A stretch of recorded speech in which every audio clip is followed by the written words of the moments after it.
She came home broken, dragging the weight of war behind her and swearing she wouldn't stay long. But when a wild Mustang stopped at a forgotten grave deep in the Wyoming forest, Savannah, Cole felt something stir, a warning or a calling. What she uncovered beneath that dirt wouldn't just shake her to the core. It would expose a buried crime, awaken a silent town, and test the bond between a woman and a horse no one could tame. The old Chevy pickup growled up the winding dirt road like a reluctant beast climbing into the mountains. Savannah Cole tightened her grip on the steering wheel, her knuckles white beneath worn leather gloves. Through the cracked windshield, the jagged ridges of Mason Hollow rose ahead, wrapped in a cloak of autumn mist. Pine trees leaned in like silent witnesses, and the wind carried the sharp tang of sap and memory. She hadn't been here in 8 years, not since her folks passed, not since she shipped out to Afghanistan with her leg whole and her heart naive. Now she returned with a cane in the back seat, a silver pin in her femur, and a box of ashes labeled Staff Sergeant Reed Cole, riding shotgun her father, a war veteran himself who'd always promised he'd outlive the house. The family cabin came into view. Gray shingles sagging, porch steps half-rotted, the front door still painted sky blue, though it had faded to dust. Savannah killed the engine. The sudden silence was unnerving. Stepping out, her boot crunched against gravel. Her left leg protested with a familiar jolt of pain, but she ignored it. She wasn't here to stay. Just long enough to scatter the ashes on Iron Hill Ridge, patch up what was left of the property, maybe clear the ghosts off the porch. Then she'd vanish again. No goodbyes, no attachments. But fate had its own agenda.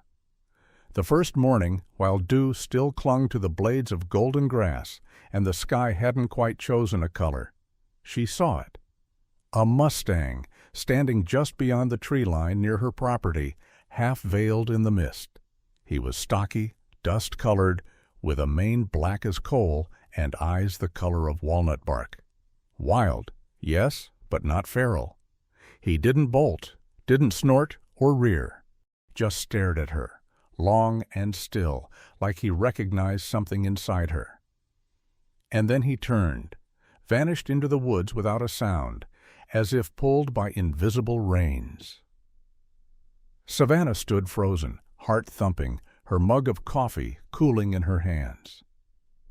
She'd seen wild horses before during her father's trail rides, but something about this one felt deliberate, like he wanted her to follow. That same afternoon, at the general store, whispers of bad news floated like dust motes in the sunlit aisles. "You hear about Wes?" said Jolene Whitaker, the store clerk with a memory sharper than her price scanner. "Wes Marlowe?" Savannah asked. "Gone nearly 10 days now, supposed to check in at the ranger station up in Dry Creek. Never made it. They're saying maybe he took a wrong turn. Poor man's near 70, but he knows those woods better than the back of his hand." Jolene's voice dropped lower. "Delaney says he's sending in a search party if the rain clears up, but you know how that goes. They don't want press sniffing around." Savannah's brow furrowed. Hank Delaney Newley, promoted head of the Mason Hollow Ranger Station, wasn't known for transparency. And Wes? That man once mapped the northern trails blindfolded in a snowstorm. No way he'd get lost. The store's bell jingled as Savannah stepped back into the daylight, groceries in one hand, thoughts racing. She hadn't planned to get involved. She barely had the energy to unpack her duffel, let alone play hero. But that Mustang's eyes haunted her. That evening she spotted him again, near the edge of her yard, still, watching, then vanishing again into the trees. By the third day, she gave in. Slinging her father's old field pack over her shoulder, she followed the Mustang into the forest. Her boot steps were slow but steady. Dusty pine needles blanketed the trail. The wind rustled dry leaves like whispers from a war she'd tried to forget. And ahead, between trunks of ponderosa pines, the Mustang waited. No saddle, no rope burns, just a flicking tail and that same expectant stare. He moved with purpose, pausing often, looking back at her like a trail dog with a secret. For 2 miles they walked, her and the Mustang, whom she started calling Dusty in her head. Then he stopped. On a ridge facing west. Below them, a ravine, overgrown, untouched. But she saw it, half buried in the earth, a crooked wooden stake sticking out like a splinter from the land. A grave. Her breath caught. She slid down the incline, kneeling beside it. The wood was stripped of bark, and a weathered red flannel shirt had been tied around it like a makeshift flag. Savannah's fingers traced the edge of a shallow indentation in the dirt. Military training kicked in. Disturbed soil. Uneven compact. Someone had dug here. Recently. She looked up. Dusty stood at the ridge, still as a statue. Savannah's stomach twisted. Something was wrong. Very wrong. She pulled out her utility knife and began to dig, ignoring the stabbing in her leg, ignoring the pounding in her head. 6 inches down, her blade scraped something solid. Fabric. She paused, peeled back the dirt. Then she saw it, a sleeve, a green Ranger uniform, blood-stained and stitched above the shoulder. W. Marlowe. Her hands trembled. She stumbled back, but there was no body. Just the sleeve, just the arm, just enough to send a message. Someone had wanted to make it look like Wes was dead, but hadn't finished the job. She stood slowly, reached for her radio. "Noah," she said into the static, "I need you out at Iron Ridge. Come alone." Half an hour later, Sheriff Noah Riggins, tall, serious, with crow's feet etched from years in the sun, arrived. Savannah showed him the site, but when they returned to the spot together, the earth had been smoothed, the flannel gone, the soil undisturbed. No sleeve, no blood, nothing. Just trees, wind, and Dusty standing nearby, snorting like he knew the truth. Noah looked at Savannah, frowning. "You sure you're okay? Might be the meds." She didn't answer. She just looked at Dusty, and knew. Something out there was trying to stay buried, and Dusty wasn't going to let it. The morning broke cold and blue. Savannah stood on the back porch of her father's cabin with a thermos of stale coffee pressed to her lips, eyes scanning the tree line. Her breath fogged the air like smoke from a slow-burning fire. Below, the valley stretched wide, stitched with frost, and somewhere in that quiet tapestry, the Mustang waited. Dusty had vanished again after the incident near the grave. Savannah hadn't slept since. The image of that severed arm, of Wes Marlowe's blood-soaked Ranger patch, was burned behind her eyelids like shrapnel under skin. But worse than the gore had been the erasure. When Noah arrived, it was gone, all of it. She wasn't crazy. Her mind hadn't cracked in the desert. Someone had covered the tracks, buried the truth again, cleaner this time. It was a message. Stay out of it. Let the past rot. But Dusty didn't seem interested in letting anything rot. A faint sound pulled her out of her thoughts. A hoof step, then another, steady, measured. She turned, and there he was. Dusty stood at the edge of the brush line, his coat slick with dew, mane tangled like wind-blown rope. He blinked at her slowly, then turned and began walking. Savannah set her coffee down without sipping, slipped on her field jacket, grabbed her father's old pack, and followed. The forest took her in like a memory. Pines towered above like cathedral pillars. Dry twigs cracked underfoot. Her breath grew shallow, the pain in her thigh sharper with each step, but she kept pace. Dusty didn't glance back. He led her past the gravesite, now untouched, eerily clean and deeper into the woods. The trail narrowed, hemmed by underbrush, and rose into a hill she hadn't climbed since she was 17. Up here, the trees whispered, the kind of place that felt watched even when you were alone. Savannah paused. The Mustang had stopped. Dusty stood at the base of a knotted tree whose roots clawed out of the ground like gnarled hands. Beneath it, a cluster of branches lay oddly stacked too neat for windfall. She crouched, brushed aside the debris, a tire track. Faint, but there, pressed into the soil like a shadow. She scanned the area. Another. Then another. Heading west.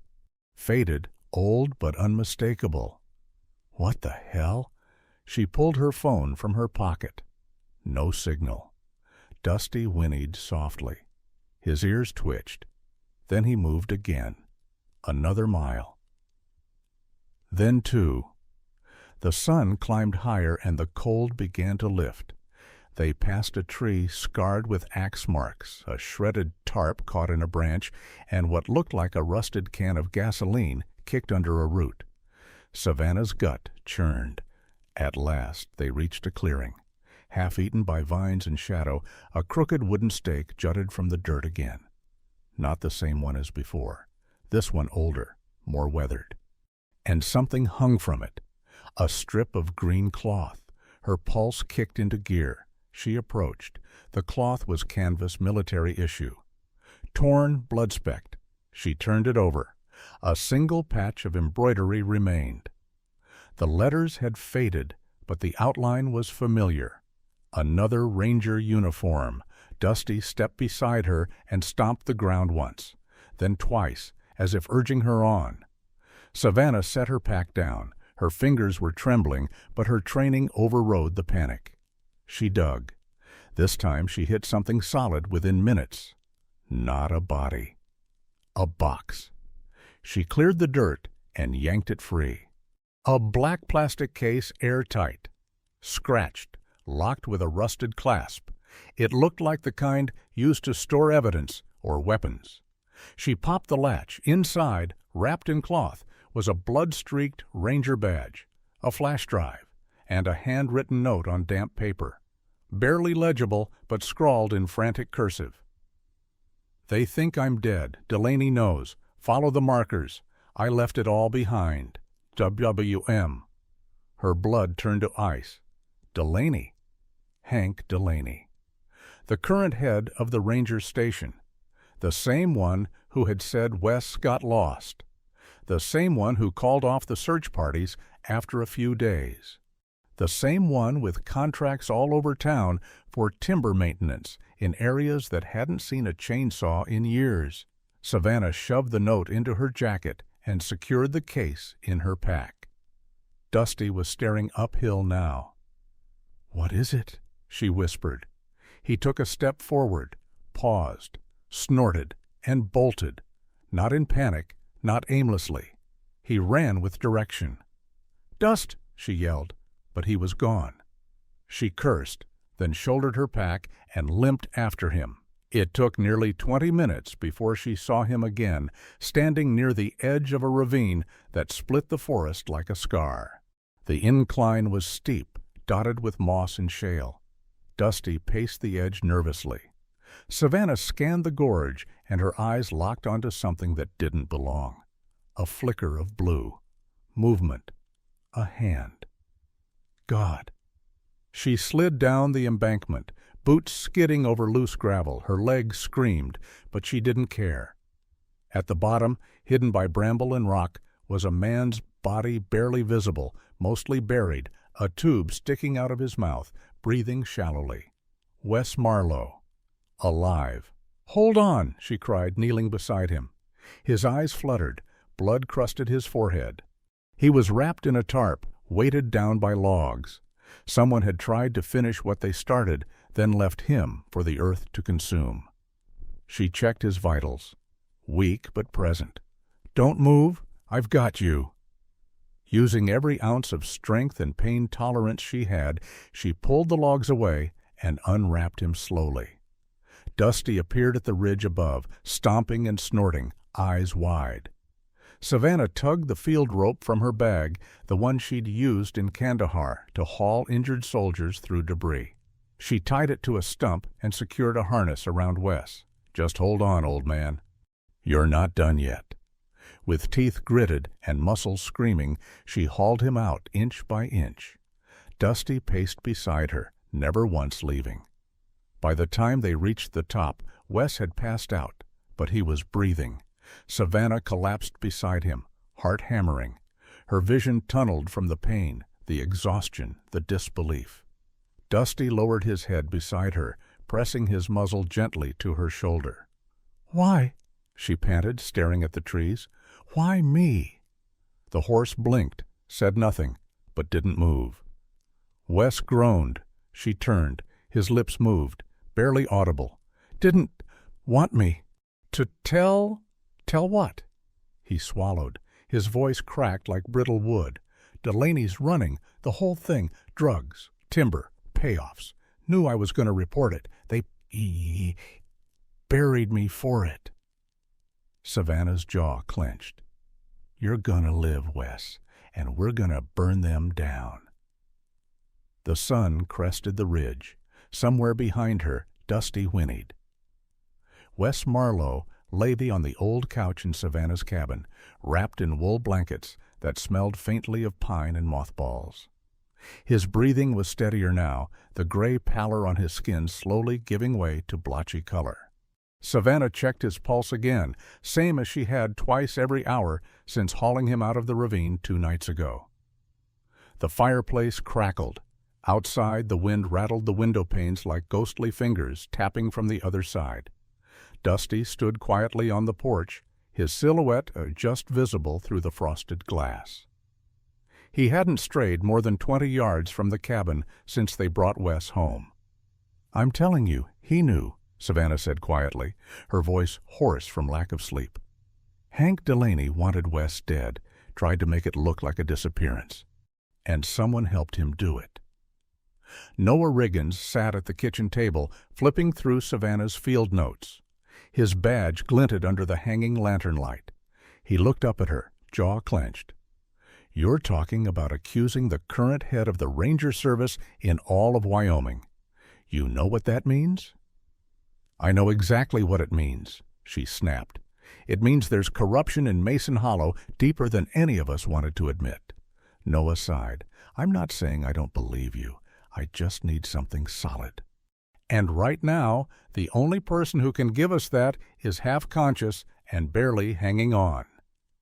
Savannah stood, arms folded across her chest. Her fatigue was showing in the limp she didn't bother hiding, the dark circles beneath her eyes, the hollowness in her voice, but her resolve was harder than steel.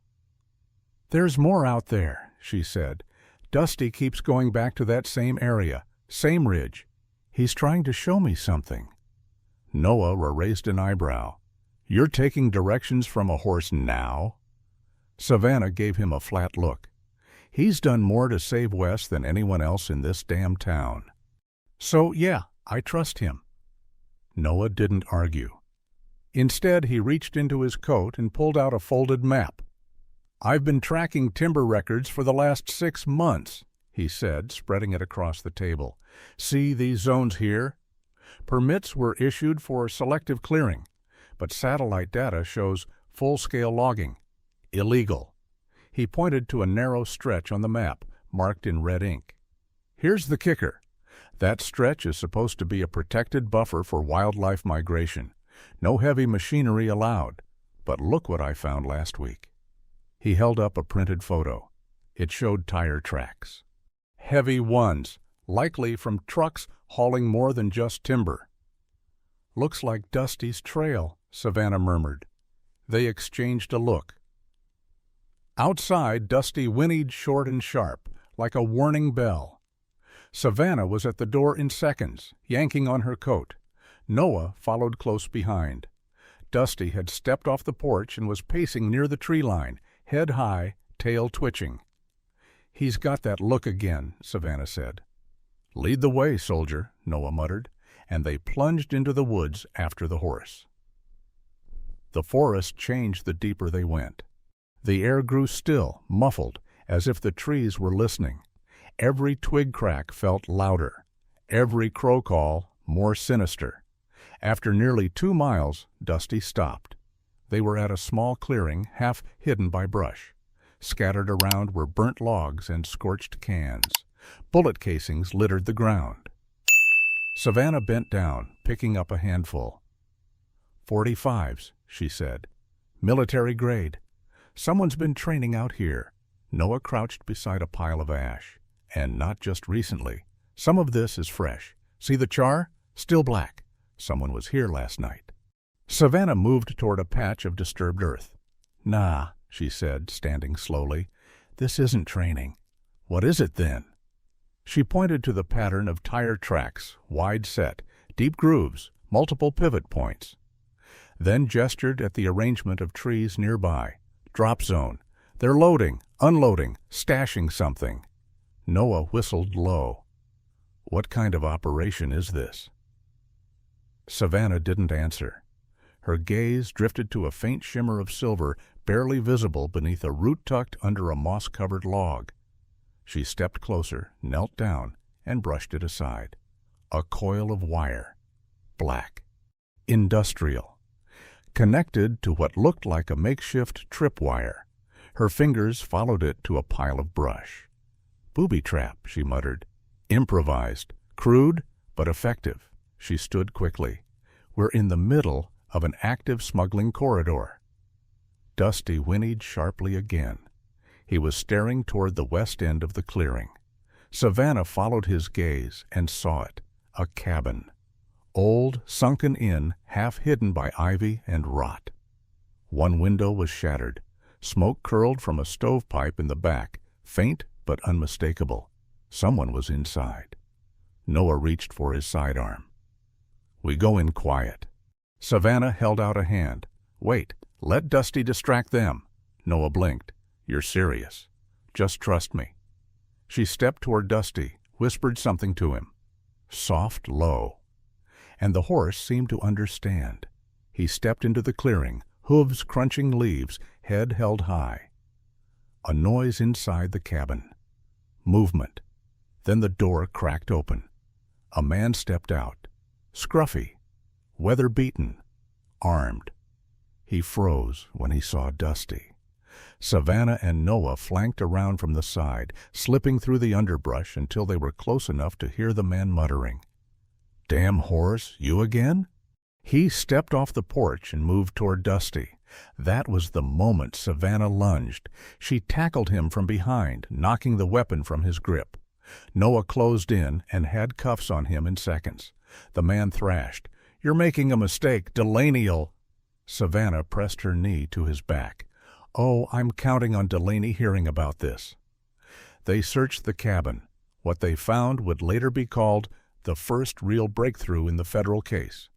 Duffel bags of cash, field radios, fake ranger uniforms, even crates of prescription opioids marked for destruction, but repurposed and reboxed for black market resale. And in the far corner, buried under loose floorboards, another flash drive. This one labeled with a single word, evidence. They returned to the cabin that night, Dusty trailing close behind, eyes never leaving the woods. Wes stirred on the couch when Savannah laid the flash drive on the table beside him. They had a cabin, she whispered, loaded with contraband. We got one of them. He talked. Delaney's name came up twice. Wes smiled faintly, bruised lips cracking. Good, he rasped. You're waking them up. Savannah looked at Dusty through the window. Not me, she said. The horse did. Outside, the wind howled through the trees, but for the first time in days, Savannah felt something she hadn't felt in years. Momentum. By morning, Wes Marlowe could sit upright with the help of 2 pillows and a steady dose of hot broth. His voice was still ragged, a gravel path cleared just wide enough for a few syllables at a time, but his mind was razor sharp. They have been using the ridgetops near Coyote Pass, he murmured, fingers shaking as he traced the map Savannah had unrolled on the kitchen table. That's where they store most of it. Guns, pills, and timber contracts, false permits. Hank's got connections with a guy at the county registry who forges them. Savannah leaned in, her brow furrowed, one hand wrapped around a steaming mug of coffee. Noah hovered behind her, arms crossed, watching the dying fire in the hearth with a scowl. "Why the hell would Delaney go through all this trouble?" Noah finally asked.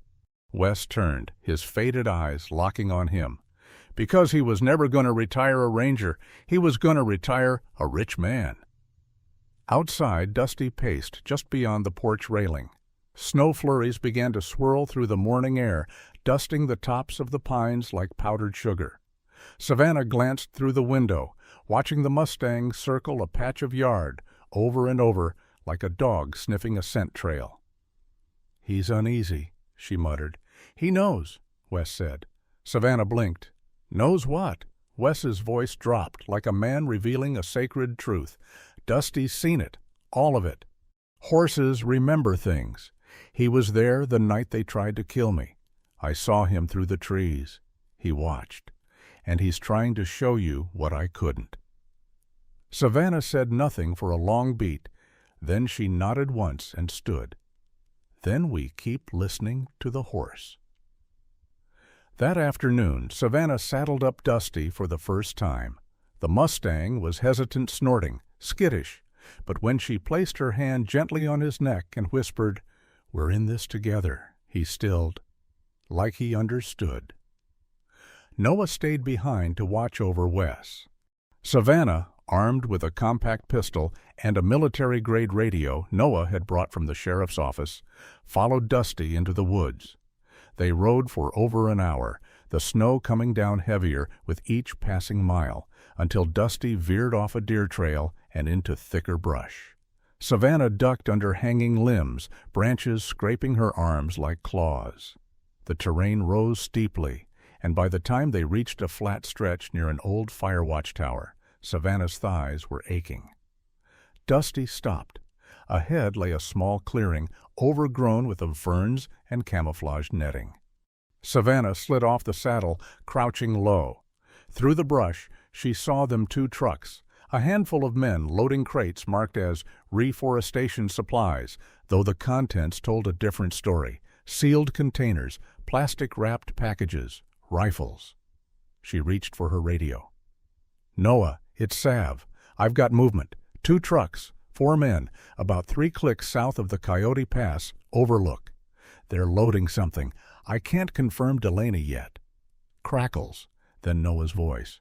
"Copy. Keep eyes on. I'm sending backup, but it'll take time." Dusty shifted beside her, head turning sharply toward the eastern slope. Savannah followed his gaze and saw it. A small wooden sign, half-rotted, staked into the ground behind the camp. She squinted. It was carved by hand, Lot 7B, reserved for controlled burn. Savannah cursed under her breath. That lot had been marked in the official documents as untouched, part of a native restoration project Delaney had proudly announced last year in the town hall. She pulled out her phone, snapped photos, then crept backward with Dusty as silent as the snow. Suddenly, snap! A twig underfoot. Voices shouted. Then a gun cocked. Savannah froze. "Who's there?" She pressed herself against a tree, heart slamming in her chest. Dusty stayed unnervingly still, his flank brushing her side. Footsteps crunched through snow. She held her breath. Then a man in a camo jacket stepped around the tree, just in time for Dusty to rear up and kick. The man screamed and dropped. Savannah lunged forward, grabbed his weapon, and took off through the trees with Dusty galloping beside her. Gunshots rang out, bark exploded around her head. She ducked and weaved, zigzagging through the pines until the shots faded. She didn't stop running until they reached the edge of an old trail where a familiar figure waited. Noah, radio to his ear, flanked by 2 other deputies. "You okay?" he asked, eyes wide. "They saw me," Savannah panted. "One of them's probably concussed, thanks to Dusty. But I got pictures, and a sign Lot 7B, the documents are falsified." Noah nodded grimly. "We'll issue a federal hold, but we're going to need more." Savannah looked down at Dusty. "Then we go back tomorrow." Back at the cabin, Wes had propped himself up with Savannah's help. When he saw the photos, he let out a broken laugh. "Lot 7B, he whispered. That's the key. That's where they buried the rest of it. The rest of what? Noah asked. Wes looked at him with glassy eyes. Everything. The files, the ledgers, the recording equipment I used to track them. I hid it before they got me. Savannah leaned forward. You mean you have proof? Wes nodded. I carved a map. Didn't trust GPS. It's in my jacket hidden under the lining. I never go anywhere without it. Savannah retrieved the jacket, tore open the inner seam, and found it. A piece of wood, smooth as bone, with etched markings and tiny X's scattered through the topography. Noah whistled. This is enough to issue a warrant. We take this to the U.S. Forestry Service. They'll be on it by morning. Dusty neighed sharply outside. Savannah walked to the door. The Mustang stood by the old barn, tail flicking. His ears pointed toward the trees, rigid. He knows they're coming, she murmured. Noah's jaw clenched. Then let's be ready. That night, Savannah sat by Wes's side while he dozed. She gently cleaned the wounds on his wrists, noting how the bruises had begun to fade from blue to yellow. You could have died out there, she said quietly. I almost did, Wes whispered back. But that horse, he didn't let me. Savannah's eyes softened. Funny thing, she said. I came back here to disappear. Dusty wouldn't let me do that either. They shared a quiet moment. Then she stood, checked the locks, and set her pistol within reach. Whatever was coming next, she knew two things for certain. Wes had more to say, and Dusty would lead the way again.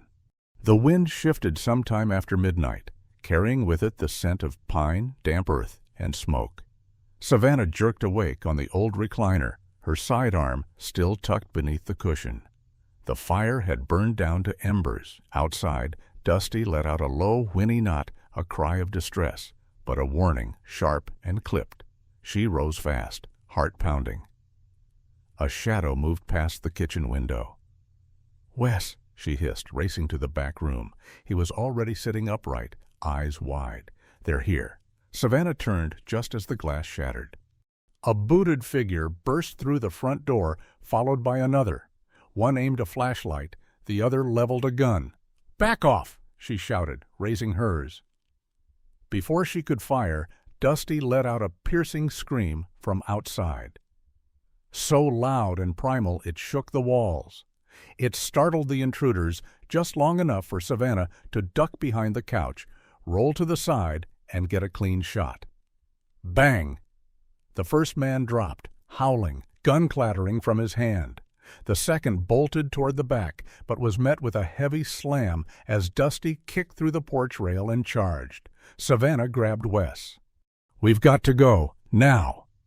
He nodded weakly, leaning on her shoulder as she dragged him through the kitchen and out the side door. Noah's headlights appeared in the distance, tires kicking up gravel. Backup had arrived. Deputies cuffed the bleeding man and another, who was tackled by Dusty in the snow. But Savannah knew better than to believe this was the end. They were trying to finish the job, she muttered to Noah, and they're going to come again. Noah looked grim. Then we hit first. By mid-morning, Savannah and Noah reviewed everything.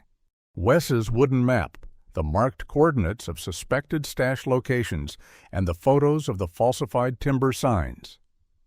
With federal agents on standby, it was time to make a move. We don't have long before Delaney covers his tracks, Noah said. Savannah nodded. Then we take a risk. She suited up, tactical vest, her sidearm, a ranger jacket she'd borrowed from Wes's closet. Dusty was already pawing at the snow near the trail, snorting like he knew what was coming. They set out alone. By midday, Savannah reached the old timber lot marked 7B. The clearing was eerily silent, flanked by steep slopes and thick lodgepole pines. Dusty moved slowly now, as if every step brought back memory and weight. There, she whispered. At the base of an old cedar stump, just like the mark on the map, was a metal container buried beneath leaves and snow. She cleared it gently, sweat beading despite the cold. Inside were audio cassettes, handwritten ledgers, satellite printouts. and one cassette labeled Night of Sept 18, The Drop. Savannah stuffed everything into her pack, but as she turned, a branch snapped, then another. She didn't have time to reach for her weapon. A blow to the ribs knocked her off her feet. The air whooshed from her lungs as she hit the snow hard, rolled, and looked up to see a figure looming broad-shouldered, eyes shielded beneath a hat. Hank Delaney. "You don't know when to leave well enough alone," he growled, stepping closer, pistol aimed. Savannah tried to reach her radio, but he kicked it away. "You think some dead files and a half-dead ranger are going to bring me down? I've got friends who'll make sure this never sees daylight." "Like the ones who tried to kill Wes?" she spat. "Or the ones who buried drugs in wildlife crates?" he sneered. "That old man should have stayed out of it, and so should you." Suddenly, a blur of silver and fury barreled into Delaney's side. Dusty. The Mustang crashed into him, knocking the weapon loose. Savannah scrambled forward, grabbing it, just as Hank recovered and drew a blade from his belt. She backed up. "Don't!" He came at her anyway. A shot rang out. Hank dropped, the knife clattering beside him. Savannah stood panting, hand trembling. Dusty stepped between her and the body, ears back, flanks heaving. Sirens wailed in the distance. Noah's voice cracked over the radio, now recovered from the snow nearby. "Savannah, do you copy? We're en route. Got chatter that Delaney's missing from his cabin." "I've got him," she said into the mic, "and I've got everything." The fallout was immediate. The cassette revealed Delaney negotiating a shipment with an unknown buyer. "The cargo's clean, the permits are covered. Just make sure the ranger never walks again." The ledgers detailed years of fake reforestation budgets and illicit profits laundered through a defunct outfitter company. And the satellite prints, proof of overlogging, trespassing on protected land, and routes used to traffic both timber and narcotics. Delaney survived, but barely. He was cuffed to a hospital bed before being transferred to federal custody. As for Savannah, she stood before a press conference 2 days later, behind a podium in front of the Forest Service sign, with Dusty beside her like a statue carved from wind and fire. "The forest doesn't forget," she said, "and neither do those of us who serve it." Reporters asked questions, cameras clicked, but Dusty didn't flinch. Later that evening, Wes, wrapped in a quilt, looked out from Savannah's porch. "He stopped being just a horse," he murmured. "That one. He's something more now." Savannah joined him, hands in her coat pockets. "He always was." Wes nodded slowly. "Then maybe so were you." She didn't respond, just watched the snow drift down, quiet and soft, settling over Mason Hollow like a fresh start. Dawn crept in like a whisper, pale and cold across the snow-capped ridges of Mason Hollow. The air smelled of fir needles and impending justice. In the ranger station at the edge of town, Savannah stood before a detailed topographic map pinned across the wall. Red X's marked each site connected to Delaney's illegal operation. Behind her, Noah read aloud from a federal warrant. "Seize all physical and digital materials. Detain any and all persons on site for questioning." His voice was steady, but his hand gripped the folder like a vice. Savannah turned, adjusted the strap of her sidearm. "We go in quiet. We stay coordinated. And if things go south, we stick to the extraction plan. Sav, you sure you want to lead this?" She looked him in the eye. "Delaney nearly buried Wes alive. He tried to kill me. This isn't about revenge. It's about ending it." Outside, Dusty stomped his hooves, head held high. His coat glistened silver in the morning frost. Noah let out a breath. "Then let's ride." The task force moved out before first light, 2 sheriff units, a federal forestry crew, and Savannah with Dusty as her compass. The air was sharp enough to bite, and the snow clung to their boots like ghosts refusing to let go. They split into 2 teams. Savannah led the northern route toward the ridge. Noah covered the southern trail with Agent Morales, a no-nonsense Fed with a past in narcotics. "Be careful up there," Morales warned. "If Delaney's people know we're coming, they won't go quietly." Savannah mounted Dusty, gave him a firm pat on the neck. "Then we won't either." An hour into the climb, Savannah spotted tire tracks, fresh, shallow in the snow. Dusty sniffed the air and veered left, leading her off the main trail and into a narrow gorge thick with spruce and silence. They came to a sudden halt. Voices. Savannah dismounted, ducked low behind a boulder, and peered through her scope. 3 men stood outside a camouflaged trailer. One smoked a cigarette. Another cleaned a rifle. The third scanned the trees nervously. Then a sound, a faint metallic clink, followed by the groan of a loading ramp. A 4th man appeared, dragging a large wooden crate toward the trailer. Savannah focused her lens. Wildlife Research Property of U.S. Forestry. The stenciled letters had been sloppily repainted. She whispered into her radio. "Salve to command, confirming presence of 4 suspects. Illegally transporting crates disguised as wildlife equipment. Coordinates 43,678, 109.518. Noah's voice crackled. "Copy. Moving to intercept." Before Savannah could pull back, Dusty jerked his head up, ears pinned forward. Movement to their right. 2 more men emerged from the trees, talking in low voices and heading straight toward her. She froze, hand sliding to her holster. Then Dusty, ever deliberate, let out a soft, warning snort. It was enough. The men turned too late. Savannah rose from behind the rock, weapon drawn. "Federal warrant! Drop your weapons!" One ran. The other raised his hands. From the other side, Noah's team swarmed the trailer, shouting commands. A brief scuffle, the crack of a taser, then silence. 6 arrests. And inside the trailer bags of oxycodone, unregistered rifles, forged permits. But something else, too. Savannah opened the last crate and gasped. Stacks of archival ranger files. Photos, logs dating back 20 years. Many bore Wes Marlowe's name. Some were signed and sealed by Delaney. She whispered, "He wasn't just hiding the crime, he was erasing the man." That night the town buzzed with news. Federal trucks rolled through Mason Hollow, carrying evidence and suspects under armed escort. The sheriff's office lit up like a war room. Savannah sat with Wes on his porch, the 2 wrapped in wool blankets. Snow fell gently, blanketing the past. "You did it," he said hoarsely. "We did it," Savannah corrected. "You survived, you remembered, you trusted me, and Dusty—" The Mustang stood nearby, tail flicking, gaze fixed on something beyond the tree line. "He knew where to take me," she said, "every time." Wes reached into his jacket and pulled out a rusted dog tag on a frayed chain. "This was from my first partner. He was a Vietnam vet. Said animals were God's last honest messengers."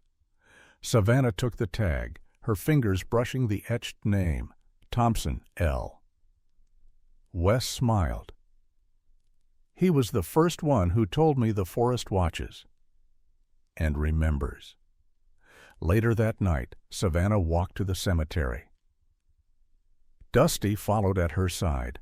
They stopped at the same makeshift grave where it all began, the place the Mustang had led her that cold morning. A real gravestone stood there now. It read, "Sundance, a friend, a witness, a sacrifice not forgotten." Savannah placed her hand on Dusty's neck. "This is why you stayed, isn't it? You lost someone here." Dusty lowered his head and exhaled. "I'm sorry," she whispered. Snow began to fall harder, but neither of them moved. Because in that moment, they weren't alone. The wind whispered through the pines like a memory returning home. And beneath it, Savannah heard something else, a quiet echo of hoofbeats, long gone, still echoing in the land, a week past since the raid. The snows melted into spring runoff, trickling through the creeks and washing the bloodstains from the land, though not from memory. In the heart of Mason Hollow, change came quietly, like healing often does. Savannah Cole stood beneath the ridge behind her family's old cabin, a freshly painted sign mounted to the split-rail fence behind her. The letters were hand-carved and slightly uneven, but full of purpose. Dusty's Rise, Wildlife Recovery, and Sanctuary.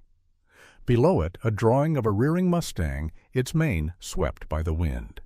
She leaned her weight into the post, her limp more visible in the warming sun. Dusty stood beside her, tethered loosely, but not trying to wander. He didn't need reins, he never had. From behind, boots crunched across gravel. "You sure about this?" Noah asked, wiping his hands with a rag. "You're putting roots down." She turned. "Yeah, for the first time in years I want to." He smiled. "I always figured you were meant for bigger things than this dusty little town." Savannah chuckled softly. "Turns out this dusty little town was the big thing I was meant for." Wes Marlowe's recovery was slow but steady. His once gaunt frame had filled out slightly, and the color had returned to his cheeks. He now sat comfortably on the porch of a modest ranger outpost near the sanctuary newly refurbished and staffed with fresh recruits. He'd been reinstated posthumously, his record cleared, his name restored. The federal hearing in Cheyenne made headlines across Wyoming. "I never thought I'd live to see justice crawl out from under all that red tape," he muttered to Savannah one afternoon. "You didn't just live to see it," she said. "You helped drag it out with your bare hands." He nodded slowly, then glanced toward Dusty grazing near the stream. "That horse did more than either of us." "He saved me," Savannah said quietly, "and not just from bullets." Wes's eyes narrowed. "What do you think he's waiting for now?" Savannah didn't answer right away. Her eyes followed the Mustang's slow, steady steps, always scanning, always listening. "Maybe he's making sure this place won't need him anymore," she said. The town held a gathering 3 days later, a mix between a fundraiser, a memorial, and something sacred. Children ran along the fence lines of Dusty's Rise, watching the other rescued animals, a deer with a mended leg, a bald eagle with a clipped wing, and 2 foxes that had taken to sleeping in a hollowed log. Noah grilled burgers while Jolene handed out lemonade from a mason jar stand, her laugh like summer bells. At noon, Savannah stood with a microphone beneath a string of fluttering flags. The crowd gathered, quieting as she stepped up. "Most of you know me as the girl who came home broken," she began, "and yeah, I was." She scanned the faces ranchers, shopkeepers, kids in jeans with scraped knees. "But I came back to a town that still remembers what it means to stand together, to fight for the right thing, even when it's hard, even when it hurts." She nodded toward Dusty. "This Mustang didn't just survive cruelty. He remembered it, he carried it, and somehow he led us out of it." A pause, then quieter. "He led me out of it." Applause rose slowly, but spread like wind over wheat fields. Afterward, an elderly woman in a navy shawl approached, eyes bright. "My grandson wants to volunteer. Says he wants to be like you." Savannah smiled. "Tell him to start by learning to listen, to the animals and the silence." Later that night, under a sky thick with stars, Savannah sat beside Dusty in the open pasture. The scent of sage hung in the air, crickets sang from the grass. She pulled a leather-bound journal from her coat pocket, opened it to a page near the back, and wrote, "March 12th. Dusty led me to a grave and opened something in me I thought was buried. I think that's what healing is, not forgetting, just remembering with more light than pain." She closed the book.